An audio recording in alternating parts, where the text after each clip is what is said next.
Hindenburg કંપનીઓની પ્રોફાઇલને ખૂબ જ ઊંડાણથી સમજતા હતા. કોઈ કંપનીએ ગોટાળો કર્યો હોય કે ગોટાળો નથી કર્યો તેની એ તપાસ કરતા હતા. હિન્ડનબર્ગે આવી તપાસ કરવા માટે 11 લોકોની એક સ્પેશિયલ ટીમ બનાવી હતી. આ 11 લોકોની ટીમ 6 મહિના સુધી કોઈ એક કંપની પર જ રિસર્ચ કરતી હતી. તેઓ કંપનીના હિસાબ કિતાબથી લઈ એની પ્રોડક્શન કામગીરી સહિત તમામ પ્રકારની વિગતો મેળવતી હતી. સામાન્ય રીતે માનવામાં આવે છે કે તેમની આ ટીમમાં અનેક પત્રકારો કામ કરતા હતા. તેઓ ખરેખર તો ડિટેક્ટિવ તરીકે કામ કરતા હતા. આ પત્રકારો કંપનીઓની પ્રોફાઇલ વિશે રિસર્ચ કરતા હતા.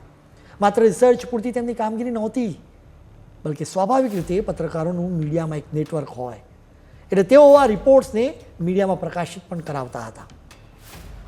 અખબારમાં કોઈ કંપનીના ગોટાળાની વાત આવે એટલે લોકો એની પર ચર્ચા કરવા લાગે. લોકોને એ સાચું લાગવા લાગે.